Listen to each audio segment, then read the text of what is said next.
Magandang araw at gabi sa lahat. Tawagin niyo na lang ako sa pangalang Norman. Narito ako upang ibahagi sa inyo ang aking karanasan na naganap sa Capiz, Iloilo noong 1970s. Nasa 27 taong gulang ako na mangyari ito. Sa mga panahong ito, ako ay naninirahan pa sa Capiz kasama ang aking nakababatang kapatid na babae. Ang aming hanap buhay ay ang paglalako ng mga kakanin sa buong Capiz. Hindi na kami nakapag-aral pa ng kolehiyo dulot ng kakulangan sa pinansyal, lalo na't parehong pumanaw ang aming mga magulang dahil sa karamdaman. Sa kabila ng mga pagsubok na ito, kami ay nagpasya na magtayo ng negosyo. Sa kabutihang palad, kami ay naturuan ng aming ina sa paggawa ng mga kakanin bago sila pumanaw. Sapagkat ito rin ang kanilang negosyo ng aking ama nung nabubuhay pa sila. Isang umaga, habang nagsalo-salo kami sa pagkainan, nakarinig kami ng malakas ng iyak ng babae mula sa aming katabing bahay.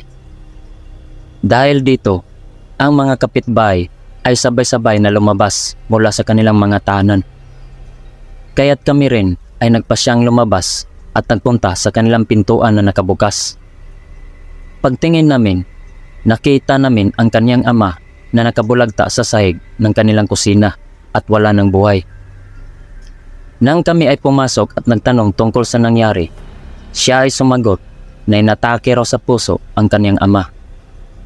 Agad namang nagtulungan ang mga kalalakihan sa aming baryo upang gumawa ng isang simpleng kabaong upang sa susunod na araw ay may galang na may libing ang kaniyang ama. Dahil sa panahong ito, hindi pa uso ang pag-iimbalsamo sa aming lugar. Kinagabihan, habang kami ay nakaupo sa balkonahe ng aming tahanan, aming napansin ang pagdating ng mga bisita, na ilan sa mga ito ay kamag-anak ng yumaong.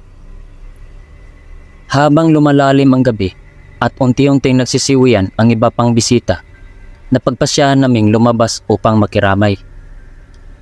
Sa aming pagpasok, kaunti na lamang ang natira, na halos mga kamag-anak na lamang ng namatay. Maya-maya, may dumating na 2 kababayan na pawang magaganda, na nagsabi na sila ay malalayong kamag-anak ng namatay. Sa kanilang pagpasok, agad silang lumapit sa kabaong, at aking napansin na tinititigan nila ito sa isang nakakalungkot na paraan, na tila sila ay nasasaktan sa kanilang pagpanaw. Sa hindi inaasahang pagkakataon, bigla na lamang namatay ang mga kandila pati na rin ang gasira. Kaagad kong kinuha ang pusporo ng aking daladala sa bulsa. Nang aking masindihan ang mga kandila, kami ay nagtataka sapagkat wala na ang 2 kababayan. Pagtingin namin sa patay, kami ay nagimbal at napasigaw sapagkat wala na itong 2 paa. Kaya naging sanhi ito ng pagsigaw ng anak ng namatay. At sinusumpa niya ang gumawa nito sa kanyang ama. Ang ilan ay nagdududa na marahil aswang yung 2 babae na nagpakilala na kamag-anak nila. Kinabukasan, nang dumalo kami sa libing, may nakita kaming 4 na lalaki na nakatayo sa di kalayuan at panay ang tingin nila sa kabaong. Pagkalipas ng ilang minuto, sila ay tumalikod at naglakad palayo. Ilang buwan ang nakalipas, sa isang hindi inaasahang pagkakataon, habang kami ay nakatambay sa balkonahe ng aming bahay, may 2 lalaki na hindi pamilyar sa amin ang dumating. Sigurado kami na hindi sila taga rito sa aming nayon. Nagtanong ang mga ito kung kami ba yung naglalako ng kakanin, na aming itinugon na kami nga. Labis ang aming tuwa sa kanilang sumunod na pahayag, sapagkat sila ay nagpasya na umorder ng isang basket ng kakanin upang ipapakain nila sa kanilang mga bisita. Namatay kasi ang kanilang ama at mamayang gabi ay sasagawa ang lamay sa kanilang tahanan. Binanggit din nila ang baryo kung saan sila naninirahan. Idinagdag na madali lamang itong hanapin dahil malapit lang ito sa kalsada. At ang kanilang tahanan na siyang pinakamalaki sa lahat ng mga bahay roon. Sa gayon, kami ay nagpasya na ipabatid sa kanila na kami ay pupunta sa kanilang bahay mamayang gabi. Dala ang isang basket na naglalaman ng mga kakanin. Pag alis ng dalawa, kami ay agad na nagtungo sa pamilihan upang bumili ng mga kinakailangang sangkap. Sa aming pag-uwi, kami ay kaagad na nagluto ng sari-saring kakanin. Kinahaponan, nang kami ay matapos, kami ay nagpasya na magpahinga saglit dahil sa pagod na dulot ng dami ng aming nilutong kakanin. Nang sumapit ang gabi, kami ay naglakbay patungo sa Kartignayon na sinabayan ng huni ng mga ibon at kaluskos ng mga dahon sa hangin. Sa aming pagdating, aming napansin ang ilang mga tao sa labas na abala sa paglalaro ng baraha, habang ang iba naman ay abala sa pag-iinom ng alak. Ilang segundo ay lumabas ang dalawang lalaki na nag-order sa amin. Agad naming tinawag ang mga ito at sila ay natuwa sa aming pagdating. Sa pagpasok namin sa loob ng bahay, agad kaming umupo sa sala, katabi ng dalawang magaganda at kakit-akit na kababayan.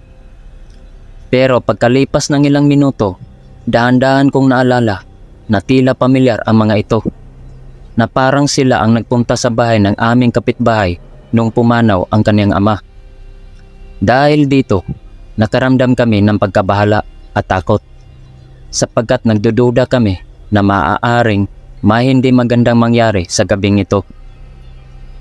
Tatayo sana kami upang lilipat ng upuan, pero hindi namin naituloy dahil ang may-ari ng bahay ay nagandog sa amin ng mainit na kape. Habang kami ay umiinom, may biglang dumating na 4 na lalaki na nakapaa at may mga buhagag na buhok.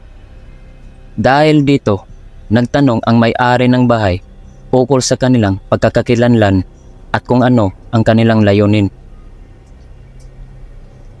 Ang isa sa kanila ay sumagot na sila ay narito upang makiramay sa kanilang pumanaw na kaibigan.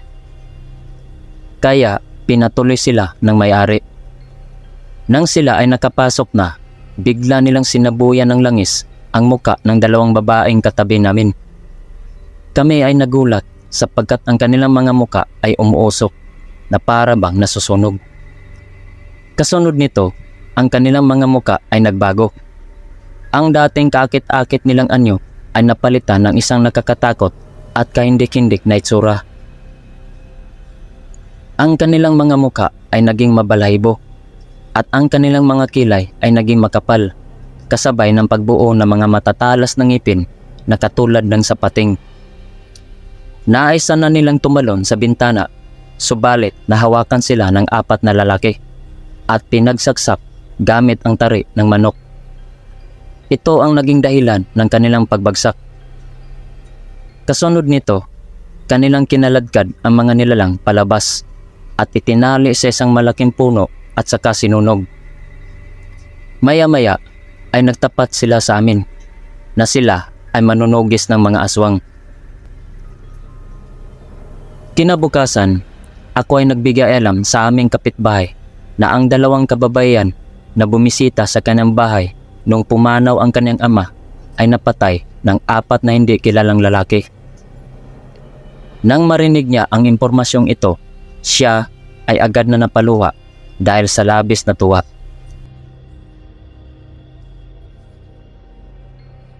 At dito nagtatapos ang aking kwento.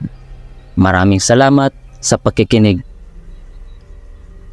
Kung nagustuhan niyo ang kwentong ito, maaari kayong mag-comment sa baba at mag-subscribe sa aking channel. Maraming salamat.